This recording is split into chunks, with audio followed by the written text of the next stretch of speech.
আল্লাহ নবীর ঘরে শিক্ষা কেমন ছিলেন দেখে। হযরতে খাতুনে জান্নাত তিনি এমন করে হযরত ইমামে হাসান হোসেন দুই ভাই অসুস্থ হয়েছে, তাই তিনাদের সুস্থতার জন্য খাতুনে জান্নাত নিয়ত করলেন, মান্নত করলেন, ও রব্বি আল্লাহ, আমার বাচ্চা দুটো সুস্থ হয়ে গেলে আমি আপনার খুশির জন্য তিনটে রোজা রাখার মান্নত করলাম, নিয়ত করলাম। আল্লাহ পাকের দয়াতে ইমামে হাসান হোসেন পাক দুই ভাই সুস্থ হয়ে গেলে, তখন ছোট ছোট তিনারা ছিলেন। এই সুস্থ হয়ে যাওয়ার দরুন হযরতে খাতুনে জান্নাত মাওলা আলী শেরে খোদার সঙ্গে আলোচনা করলে, আমার প্রাণের স্বামী, আমি আল্লাহ পাকের কাছে এই বলে মান্নত করেছিলাম, হাসান হোসেন সুস্থ হয়ে গেলে আমি তিনটে রোজা রাখবো। আল্লাহ পাক সুস্থ করে দিয়েছে, তাই আমি রোজা রাখার ইচ্ছা প্রকাশ করছি।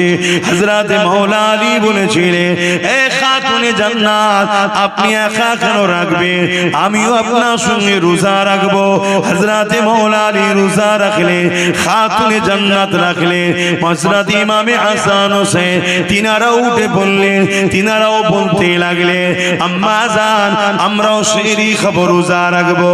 এ যুবকেরা, ঘরে একটা কাজের মানুষ ছিল যার নাম হলো ফিজ্জা, তিনিও বললেন, আম্মা আমাকে ইজাজত দেয়া হোক, আমিও নফল রোজা রাখবো। চারজন পাঁচজন হয়ে গেল রোজা রাখা, সেহরি খেতে লেগেছে। কি সেহরি খাচ্ছে? এ যুবকেরা, বাপেরা, মন দিয়ে শোনো গো, ঘরে কিছুই নাই, পানি দিয়ে সেহরি করা হচ্ছে, শুধু পানি। দোনো জাহানের সুলতানের বেটির ঘরের কথা বলছি, শুধু পানি। বাপেরা, নওজওয়ানেরা, তরুণেরা, এই সময়তে মাওলা আলী সকাল হয়ে যায়, হুজুর আমার কাজে খোঁজে বেরিয়ে গেলে, কেননা ইফতারে যদি কিছু পাওয়া যায় এর জন্য তিনি কাজে বেরিয়ে গেলে। খাজুরের বাগানে পানি দেওয়ার কাজ করতে লাগলে, এতে সামান্য কিছু আল্লাহ মিলালে, তা থেকে জবের আটা, রুটি এবং কিছু খাজুর কিনে নিয়ে এলে।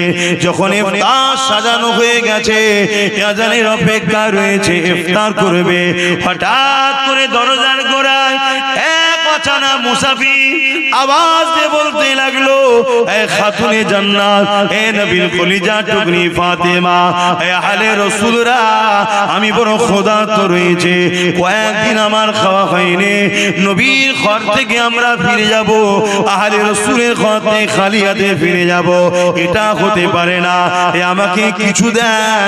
হযরতে খাতুনে জান্নাত দেখলো ইফতারটা এত সামান্য রয়েছে, ওই মানুষটাকে সব যদি না দেয়া যায় একটা মানুষের পেটও ভরবে না। তাই খাতুনে জান্নাত ওই ইফতারের পাত্রটাকে নিয়ে হযরতে মাওলা আলীর স্বামীকে দিয়ে দিলে, যান এই মুসাফিরটাকে দিয়ে দেন, ওই গরীব ক্ষুধার্তটাকে দিয়ে দেন। হযরতে খাতুনে জান্নাতের কথা শুনে মাওলা আলী বলল, না, আমার বাচ্চা দুটো রোজা রেখে আছে, তারা ইফতার কি করবে, তুমি আমি না হয় বড় মানুষ নাই করলা, দুটো ছোট্ট ছোট্ট বাচ্চা, তারা রোজা রেখে সারা দিন রয়েছে, সেহরিতে পানি খেয়েছে, তারা কি ইফতার করবে? একবার মাওলা আলী বলল, না। মাওলা আলী ইফতারের থালিটা নিয়ে গিয়ে, পাত্রটা নিয়ে গিয়ে ওই মুসাফিরটাকে দিয়ে দিল। মুসাফির চলে গেল, মান্নতে রোজা ছিল, পরের দিন আবার সেহরিতে খাতুনে জান্নাত উঠলো, মাওলা আলীও উঠলো, ইমামে হাসান হোসেন উঠলো, ওই ফিজ্জা নামের কাজের মানুষটা উঠলো, পাঁচ জনায় আবার সেহরিতে পানি খেলে, আবার রোজা নিয়ত করে নিলে, আবার মাওলা আলী দিনের বেলা কাজের জন্য বেরিয়ে গেলে, আবার সামান্য কিছু অর্থ মিলল, তা থেকে আবার কিছু জবের আটা, রুটি আর কিছু খাজুর কিনে নিয়ে এসে ইফতারির জন্য তৈরি হতে লাগলো। আজানের অপেক্ষায় রয়েছে দ্বিতীয় দিনে সে ইফতারেতে, হঠাৎ করে দরজার গোড়ায় আবার প্রথম দিনের না এক একজন মুসাফির এসে সালাম দিয়ে আওয়াজ দিলে, এ আহলে রাসূলরা, আমি বড় ক্ষুধার্ত রয়েছি, আমাকে কিছু খেতে দেন, আমাকে ফিরিয়ে দেবেন না। হযরতে খাতুনে জান্নাত প্রথম দিন স্বামীর হাতে তুলে দিয়েছিল। মায়ের নকশা কদমে চলে বাচ্চারা, এই জন্য বলা হয় বাচ্চাদের প্রথম শিক্ষিকা হলো মা। তাই হযরতে ইমাম হোসেন পাক উঠে দাঁড়িয়ে গেলেন, ওই ইফতারের পাত্রটা নিলেন, সোজা গিয়ে ওই মুসাফিরের হাতে দিয়ে ঘরে এসে বসে পড়লেন। যে আজান দিল পানি দিয়ে ইফতারটা করে নিল। এ যুবকেরা, তরুণেরা, দ্বিতীয় দুটো রোজা রাখা হয়ে গেল। তৃতীয় দিনে সেহরিতে আবার খাতুনে জান্নাত উঠলো, মাওলা আলী উঠলো, ইমাম হাসান হোসেন উঠলো, ফিজ্জা নামে মানুষটা উঠলো, ফিজ্জা নামে কাজের মহিলাটা উঠলো। এমন করে সেহরিতে আবার পানি খেলেন, রোজার নিয়ত করে নিলেন। 3 দিনের দিনে মাওলা আলী তিনি আবার কাজে বেরোলেন। একভাবে পানি ছাড়া অন্য কিছু যার পেটে পড়েনি জিনার, তিনি বড় দুর্বল হয়ে গেলেন। 3 দিনে তিনি বড় কষ্ট করে কাজ করে সামান্য কিছু আবার অর্থ পেলে তা দ্বারা জবেরাটা রুটি আবার খাজুর নিয়ে ঘরে ফিরলেন। 3 দিনের দিনে শরীর চলছে না। হে আমার নওজওয়ানেরা, নিজের দিকে তাকাও আর নবীর বংশের দিকে তাকাও। খানদানে রাসূল, আওলাদে রাসূল, নবীর কলিজা টুকরি খাতুনে জান্নাতের দিকে দেখো, ইমাম হাসান হোসেনের দিকে দেখো, মাওলা আলীর দিকে দেখো। পুরো কায়নাত জান্নাতের জন্য তৈরি হয়েছে, সেই ইমাম হাসান হোসেনের দিকে দেখো। তাদের জিন্দেগিটা কেমন ছিল আর আমার তোমার জিন্দেগি কেমন হচ্ছে। এত আল্লাহ শান্তি দিয়েছে, তাও আমরা ইসলাম থেকে দূরে সরে যাচ্ছি। আল্লাহ ছাড় দিয়েছে, ছেড়ে দেয়নি আমাদেরকে, ধরবে। এ নওজওয়ানেরা, 3 দিনে দিনও আগে 2 দিনের মতো যখন ইফতার রেডি হয়ে গেছে, এক মুসাফির জিনা এসে আওয়াজ দিতে লাগলেন, এ আহলে রাসূলরা, বড় ক্ষুধার্ত রয়েছি, কিছু দেন, ফিরিয়ে দেবেন না। প্রথম দিনে খাতুনে জান্নাত মাওলা আলীর হাতে দিয়ে পাঠিয়েছিল। দ্বিতীয় দিনে ইমাম হোসেন হাসান পাক নিজে আগিয়ে চলে গেছে। তৃতীয় দিনে ইমাম হোসেন পাক ছোট ভাই তিনি উঠে দাঁড়িয়ে গেলেন, ইফতারের পাত্রটা নিলেন, আগিয়ে গিয়ে মুসাফিরকে দিয়ে পানি পান করে ইফতারটা করে নিলেন। এ যুবকেরা, তরুণেরা, বাপেরা, আল্লাহ রাসূল ঘরে চলে এলেন ইশারাতে, এসে বলতে লেগেছে, মারে কি এমন কাজ তোমরা করেছো যার জন্য আল্লাহ বড় খুশি হয়ে গেছে। খাতুনে জান্নাত শুনিয়ে দিলেন, আল্লাহ নবী চোখ দিয়ে পানি বেরোতে লাগলো যে আমার পেটি দুনিয়ায় কি হালে রয়েছে, ইমাম হাসান হোসেন কি হালে রয়েছে, আমার জামাই মাওলা আলী কি হালে রয়েছে। কিন্তু নবী আমার ওখানেও হাত তুলে দোয়া চেয়ে বলেন, আল্লাহ আমার পেটির সংসারে তুমি রুজির বরকত দাও, আমার হাসান হোসেনের সংসারে বরকত দাও। নবী আমার ওটা দোয়া করেন, ওখানেও নবী আমার দোয়া করেছে, আল্লাহ পাক আমার উম্মতিদের হিফাজত করে। আরো জোরে বলুন সুবহান। আজকে সেই উম্মত আমরা কি করছি বলুন? বললেই তো আব্বাস সিদ্দিককে সমালোচনা করছে, গালি দিচ্ছে, ফোনে হুমকি দিচ্ছে, কাঁচা কাঁচা গাল দিচ্ছে বাপ মা তুলে। কেন? আজ ইসলাম মিটে যাচ্ছে, কথা বলছি তাই। ইসলাম মিটে যাচ্ছে, কথা বলছি তাই। ভাবুন, আল্লাহ কিন্তু ছাড়বে না। কত কষ্ট করে তারা এই দিনের জন্য সব কিছু কুরবান করেছে। আর আজকে আমরা আরাম আয়েশের জিন্দেগি কাটিয়ে ইসলামকে ক্ষতি নিজেরাই করছি। আল্লাহ ছেড়ে দেবে না, এখনো সময় আছে, তওবা করেন, পরিবর্তন হন, ভাবেন গরিবকে কিভাবে ভালোবাসতে হয়। দেখুন, আরো এক তারিখের কথা, আম্মা জান, অসুবিধা হচ্ছে না তো ভাই? আপনাদের অসুবিধা হচ্ছে না তো? কেন আমার পরে তারপরে নামাজ হবে বললো?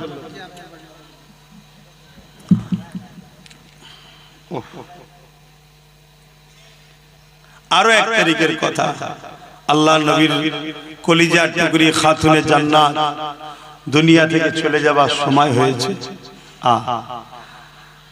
হযরতে মাওলা আলী হুজুরের কোলে মাথা রেখে খাতুনে জান্নাত চোখ মুজে শুয়ে আছে, যাবার সময় একদম শেষের দিকে দুনিয়া থেকে পর্দা নেবেন, ইন্তেকাল করার সময় এসে গেছে। হযরতে মাওলা আলী খাতুনে জান্নাত নিজের স্ত্রীর মাথায় হাত বুলোতে বুলোতে চোখ ভরা পানি দিয়ে বলছে, আমার প্রাণের স্ত্রী, এতদিন সংসার করলাম, কোনদিন একটা বার আপনি আমাকে কোন জিনিস আমাকে মুখ ফুটে চাননি আমার কাছে, শুনছেন?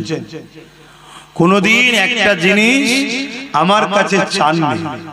হযরতে খাতুনে জান্নাত চোখ খুললেন, মুচকি হাসলেন, হেসে বলছেন, আমি সাক্ষী দিচ্ছি আমি আপনার উপরে রাজি খুশি আছি। জোরে বলুন সুবহানাল্লাহ। পৃথিবীতে তো ওই স্বামীটাই ওই পুরুষটাই তো শ্রেষ্ঠ যাকে তার স্ত্রী বলবে আপনার উপরে আমি খুশি, আপনি ভালো। কথা বুঝে আসছে? তা আপনি কেন চিন্তা করছেন? আমি আপনার উপরে রাজি আছি, কিন্তু মাওলা আলী শেরে খোদা বলছে, আমার দিল চাইছে একটা তো কিছু বলো, কিছু তো একটা চাও যেটা আমি তোমার জন্য এনে দেব। কখনো তো কিছু চাইলে না। হযরতে খাতুনে জান্নাত বলে, যখন আপনি এতই করে বলছেন, জান একটা আপেল কিনে নিয়ে আসেন, একটা সেফ নিয়ে আসেন, আমি এটা আপনার কাছে চাইলাম জান। দোনো জাহানের সুলতানের বেটি হযরতে মাওলা আলী কোল থেকে বড় আদর করে স্ত্রীর মাথাটা তাকিয়া বালিশের উপরে রেখে দিয়ে খাতুনে জান্নাতের জন্য ছুটতে লেগেছে। হযরতে আলী চোখে পানি, এ পানি বড় আনন্দের পানি। আজ আমার কাছে ফাতেমা কিছু চেয়েছে, তাই বাজারে গেছে, এত অল্প পয়সা ছিল, একটা পিসি শুধু আপেল হয়েছে, ওই আপেলটা কিনে নিয়ে ঘরে ফিরে আসছে। রাস্তায় একটা ক্ষুধার্ত ব্যক্তি মুসাফির হাত দিয়েছে, হে হযরতে আলী, হে নবীর জামাতা, হে আলে রাসূল, আমি বড় ক্ষুধার্ত, তোমার হাতের আপেলটা আমাকে দাও, আমার বড় খিদা লেগেছে, আমাকে ওটা দাও। হযরতে আলী চিন্তা করতে লেগেছে, জীবনে প্রথমবার আমার স্ত্রী ফাতেমা আমার কাছে একটা আপেল খেতে চাইলো, আর আমি ওইটা কিনে নিয়ে যাচ্ছি। এত সামান্য পয়সা দ্বিতীয় কিনারও নাই, যদি মুসাফিরটাকে দিয়ে দিই, এই গরীব ক্ষুধার্তটাকে দিয়ে দিই, আমার স্ত্রী জীবনে চাইনে চলে যাবার সময় তিনার নজদিকে এসেছে। আরে আমি কি করি, নিজের মধ্যে তোরপার হতে হতে ওই আপেলটা হযরতে মাওলা আলী ওই গরীবটার হাতে দিয়ে দিলে। কি তাদের প্রেম ছিল গরীবদের উপরে, দেখো, দিয়ে মন মরা করে আর ঘরে ঢুকছে। হযরতে খাতুনে জান্নাত মুচকি হেসে বলছেন, হ্যাঁ আমার প্রাণের স্বামী, আপনি আমাকে আপেল খাওয়ালে আমি জানা খুশি হতাম, তার থেকে বেশি ওই গরিবকে আপেল দিয়াতে আল্লাহ খুশি হয়েছে। জোরে বলুন সুবহানাল্লাহ, আরো জোরে বলুন সুবহানাল্লাহ। ভাই, ওলিরা যদি দূরের খবর দেখতে পাই, নবীর বেটি দেখতে পাই না, কি গো, আল্লাহ তাদেরকে সব দেখার ক্ষমতা দিয়েছে। তাহলে বলুন গরিবকে কিভাবে ভালোবাসতেন তিনারা। আর আজকে আমরা নিজের প্রতিবেশী, নিজের আত্মীয়র মধ্যে গরিবের উপরে আমাদের আজকাল গুরুত্ব নাই। গরিবের উপরে সবাই জুলুম করছে। গরিবকে প্যার করো, গরিবকে ভালোবাসো, গরিবকে সাথ দাও, আল্লাহ খুশি হবে। শরীফ আল্লাহুম্মা সাল্লি আলা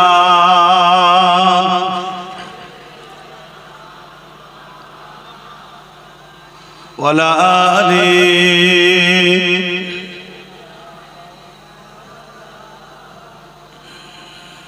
मेरी उल्फत मदीने से यूं ही नहीं, मेरे आका का रोज़ा मदीने में है। मैं मदीने की जानिब न कैसे खींचूं मैं मदीने की जानिब न कैसे खींचूं मेरा दीनो दुनिया मदीने में है मेरी उल्फत मदीने से यूं नहीं मेरे आका का रोज़ा मदीने में है अर्ज़ अजीब से बढ़ के जिसका बड़ी शान है रोज़ाए मुस्तफ़ा जिसकी पहचान है रोज़ाए मुस्तफ़ा जिसकी पहचान है जिसका हम पल्ला कोई मुअल्ला नहीं जिसका हम पल्ला कोई मुअल्ला नहीं एक ऐसे मुहल्ला मदीने में है मेरी उल्फत मदीने से यूं ही नहीं मेरे आका का रोज़ा मदीने में है अल्लाहुम्मा सल्ली अला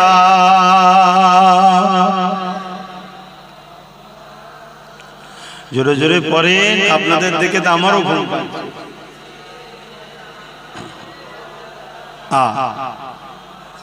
हाँ भाई আমরা তো বলতে এসেছি ঠিকই আপনাদের ঘরেও বলিয়ে নিতে হয় আমরা বলতে এসেছি ঠিকই কিন্তু আপনাদের ঘরেও বলিয়ে নিবার সহযোগিতা করতে হয় এত যদি ঝিমিয়ে যান তাহলে আমাদেরও তো অবস্থা খারাপ হয়ে যাবে